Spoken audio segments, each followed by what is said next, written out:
Alright, so welcome back. Hopefully all of you guys are having a fabulous day here today. We're talking about Nikke's latest pop-off and the funniest sort of results that I think a lot of you will like to see. Yeah, a lot of you will like to see it. Today we're going to jump into it. New to the channel, like and subscribe. It does help out a ton. As always, hope you guys are enjoying the content, everything associated. And hopefully you guys are enjoying the update. Was a pretty solid one. Minus the voices, which my comments are saying that is a thing. Is that a feature or a bug? I can't even tell anymore because they haven't responded to it just yet too. So feature, bug, I don't know. Let's jump into it. Like and subscribe. Here we go. So I'm kind of late to the Gacha PvP monthly revenue thing. At the time of, I think early this month, we were like doing a lot of videos, so a lot of other stuff was meant to be covered. So I apologize. You didn't get to see my reaction to this, but you want to see my reaction now? Let's do it. So this is Gacha revenue. If you're wondering, Nikke popped off, dude, and it's for a reason. This is why they're probably going to stick with this being maybe a thing they do next year as well. Maybe the Pilgrim in September, which is, or sorry, Pilgrim during summer, which is potentially the goal, right? Obviously increased revenue, investors love it, they get a little bit more in tune with the sort of thing, and it just continues on from there pretty much. Punishing Grey Ribbon over here in the green, love to see it. Yu-Gi-Oh keeping up, Azulin dropping a bit, Epic 7 doubling, love to see it. JJK Phantom Parade dropping, love to see it. Over here, Brown Dust keeping up, not gonna lie, keeping up, love to see it. GC keeping up, love to see it. Girls Frontline doubling, more than doubling, love to see it, baby. Let's go, let's go, let's go. Silver and Blood, what the hell? That game just launched, holy. Hatsune Miku, Blue Archive, Persona 5 Phantom X, Seven Knights Rebirth, Arc Knights, Withering Waves, Endless Zone Zero. Damn, Shadowverse. There we go. Goddess of Victory moving up 3 ranks, given to 7th position with 26.651 million. That is officially the best summer they've ever had. Theoretically, you got to minus a little bit out of this, but it is one of the best summers they've had. No doubt about that one. They lost, sadly, to Dokkan, which, yeah, Dokkan kicked it. And then over their Pocket making the big drop. Uma, obviously going to take up some of the money. Genshin, Love, and Deep Space, Honkai. I will say this now. If Uma wasn't there at like the launch of this month, and maybe Persona and such, maybe Goddess of Victory Nikke would have cracked 30 again. It was like a huge month for them. But because of these games, a bit of the money was siphoned. People will be like, oh, no one played Uma and spent there. A lot of my viewers play Uma. A lot of you play Uma. So yeah, a lot of people do. But if those games didn't launch, I think that Nikke would have done it. They would have made 30 million again, which would be like a huge milestone for them, especially given all this time frame and such. But they had well, both games had launched, and also one game had a major update. Was it Honkai that had the major update? The money tells me yes.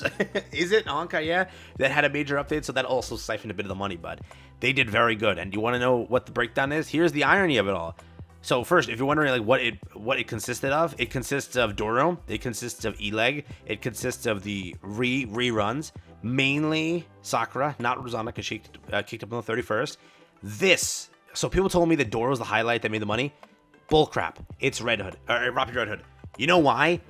Everywhere I went, everyone has Rapid Red Hood. That is probably the most purchased skin in this game's history. This might be it now. Back then I told you what was the most purchased skin. It's Isabelle, basically like wedding dress, right? 20 bucks. Players like the character. They pulled for it. They bought it right away. 20 bucks, get a 10 pull. So many players bought that skin because it's value. It's like, it looks super nice. It's a super cool skin. It's only 20 bucks. Here, for a character everybody uses every day, paying that $60 price tag was worth it for players, and it's Roppy. This was the skin that was purchased, dog. Very heavily purchased. Summer Pass also adding to that money. 4 skins adding into that money. Keep it going. Whatever else associated there. You also had this stuff active, right? It launched 7.3. So this stuff was also tied into that money. You had the rerun of Nier. On top of that, you had this skin for purchase, which again, it generated some money. Not an insane amount, but definitely some money. Sora was there. Definitely didn't generate any of the money. They just used the bundles here to go whale on probably Nier or Summer. Because again, this banner was cut short because of the hype up that Summer had to offer. But still was there. People did summon, so there was some sort of money there. And then I don't know what the pass skin for the month was. Senti, right? Senti was the pass, and that did pretty good too. So entirely, that's what the money was.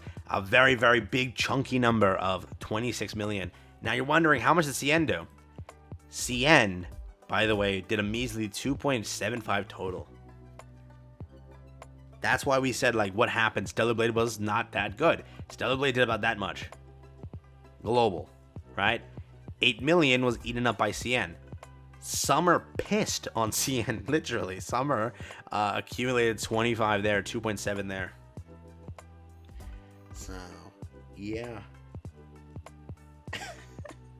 You can see the numbers, dude, right? So this was like, wasn't the Stellar or my high? It was Stellar right away, right? Stellar went right into it. So this was Stellar. Stellar didn't do that hot. But you see what Summer had to offer. This is what Summer had to offer. And again, what did it? Doro did it. 100%. A Pilgrim did it. But what really solidified it was Roppy.